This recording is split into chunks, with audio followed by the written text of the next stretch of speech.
que au début j'ai fait collège, après j'ai fait lycée, après j'ai fait fac de cinéma, ainsi que d'autres choses. Et puis au bout d'un moment, il a fallu travailler. J'ai fait assistant réa pendant un certain temps, un peu intermittent. Ensuite, j'ai enseigné de certaines choses, comme par exemple le cinéma aussi. Mais j'ai vite vu que quand on était enseignant, c'est pas les élèves qui apprenaient, c'est plus l'enseignant. Donc je me suis dit quand même c'est la loose. Donc je suis parti de ça et j'ai fait des films à la place. Une fois que je suis devenu réalisateur, mais le problème c'est que j'en ai pas vécu de ça. Alors j'ai, par hasard, au bout d'un moment, avec les rencontres en festival, par exemple peut-être qu'aujourd'hui à Villeneuve-Loubet je vais rencontrer quelqu'un qui va m'embaucher, hein, on ne sait pas. Avec les rencontres en festival, petit à petit avec le bouche à oreille, on a commencé à me proposer des projets rémunérés pour écrire des histoires, c'est-à-dire être scénariste. Et c'est comme ça que je suis devenu scénariste et maintenant je fais ça tout le temps. Ça m'empêche pas de réaliser, je vais réaliser encore un film cet été, mais ce que j'aime le plus c'est d'écrire des histoires pour les autres. Parce que, vous savez, alors, on dit souvent que faire un film, quand on est réalisateur, c'est comme accoucher. Et nous, les hommes, comme on est un peu frustrés de la vie parce qu'on sert à rien sur Terre, parce qu'on n'accouche pas, à la place, on fait des films, par exemple. Il y en a d'autres qui font des chaussures parce qu'ils sont cordonniers.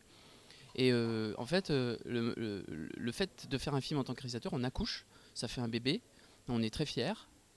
Et bien, quand on est scénariste, on fait un bébé, mais c'est comme si on accouchait à distance, en Wi-Fi. Celui-là, j'étais pas sur le tournage parce que c'est important aussi quand on est scénariste d'écrire. Et c'est vrai que pour l'étape du montage, on est encore dans l'écriture. Par contre, dans l'étape de tournage, c'est vraiment de la réalisation, c'est-à-dire la direction d'acteur et puis tout ce qui est technique validé par le réalisateur. Et moi, je pense que le scénariste doit se mettre en retrait à ce moment-là. Enfin, en tout cas, c'est ce qui se fait depuis très très longtemps et donc il faut perdurer là-dedans. C'est pas pour ça que je vais pas être chiant. De temps en temps, je l'appelle pendant le tournage, je vais lui donner du courage avec des petites insultes coquines. Alors, on s'est rencontré avec Cyrus dans un festival, comme très souvent de ce qui m'arrive. C'est un peu pour ça qu'on se déplace. Et quand on va en festival, parce qu'on a un film sélectionné, c'est pour rencontrer d'autres personnes pour le futur. Et on s'est rencontrés. Il a vu un des films que j'avais écrit. Il m'a dit ah mais ça m'intéresse cette forme d'écriture, tout ça. Et moi, j'ai tout de suite vu que ce garçon, il avait la capacité de s'adapter, autant que moi j'avais la capacité de s'adapter, mais tout en restant dur. Et nous on s'engueule toute la journée. Là on est en train d'écrire un long métrage par exemple, on s'engueule, on s'appelle, on s'engueule. Ouais espèce de gros con, c'est de la merde ce que t'as fait. Ah ouais toi aussi c'est de la merde ce que t'as fait. Et puis après du coup ça va.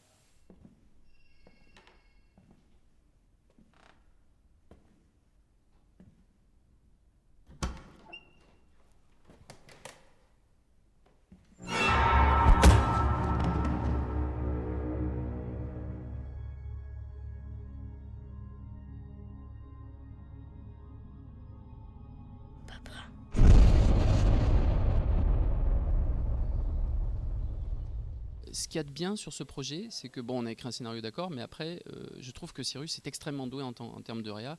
Et bon, vous savez, bon, vous êtes au courant que dans le court métrage, même quand on a de l'argent, là il y en avait un peu, mais même quand il y en a de l'argent, on est pauvre, quoi qu'il arrive.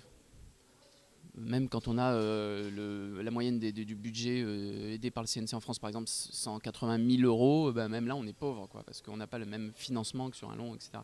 Et lui, donc, il a subi ça.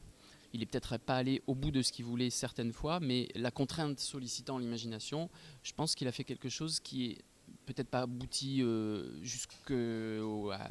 confins du paradis absolu de la vie, mais en tout cas dans son cerveau à lui, c'est abouti.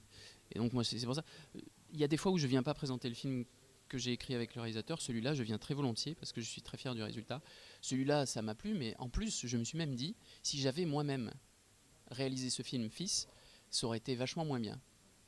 Et ça fait plaisir. Ça veut dire que vraiment il y a eu un dialogue entre Cyrus le réalisateur et moi-même.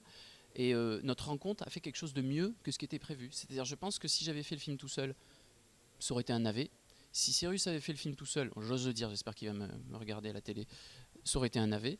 Mais comme on s'est rencontrés et qu'on a fait ce film-là, ça n'a pas été un navet. Mais je reviens à la corrélation avec la femme enceinte. Une femme enceinte, à moins qu'elle soit hémaphrodite, de toute façon, elle ne peut pas faire d'enfant. Vous savez, au début, il y a quelqu'un qui nous appelle. Oh, j'ai une idée, et puis il faudrait que tu écrives un scénario. Alors là, c'est donc le réalisateur Cyrus Nejvad, qui est luxembourgeois, qui m'a appelé. Il m'a dit qu'est-ce que t'en penses? Bon, allez, on a écrit le scénario ensemble après, parce que j'ai l'habitude de co-scénariser avec le réalisateur, sinon c'est pas très intéressant. Et puis, par la suite, il tourne son film. moi, j'interviens dans le montage aussi. Il m'appelle de temps en temps parce que lui, il aime beaucoup le boulot avec le scénariste jusqu'au bout. Et donc, les scénaristes, en général, on suit le projet vraiment jusqu'à la fin. Donc, et puis après, on nous dit, oh, bon, c'est le réalisateur qui a fait le film. Et c'est vrai, c'est lui qui fait le film complètement. D'ailleurs, moi, j'ai réalisé d'autres films, donc je sais de quoi je parle. Et par contre, le scénariste, il est trop oublié. Donc, merci Villeneuve-Loubet, je vous aime. Je crois qu'ils sont tellement gentils qu'ils m'ont montré tous mes films que j'ai fait dans ma vie à Villeneuve-Loubet, hein. Attends, je suis venu présenter un de mes premiers films une fois dans une salle à l'époque où il débutait la nouvelle séance. Je veux dire, c'était une écurie, je crois, il me semble. La première fois qu'il y avait la nouvelle séance. C'est pas une écurie un peu plus loin là-bas? Une écurie. Ils avaient un vidéoproche, ils pédalaient, il y avait un Chinois qui pédalait. Oui. Bon, maintenant, il y a une grande salle et tout parce que les choses évoluent. Maintenant, c'est plus un Chinois qui pédale, je crois que c'est l'organisateur du festival. Mais sinon, ça a beaucoup évolué quand même, hein. Bravo, hein.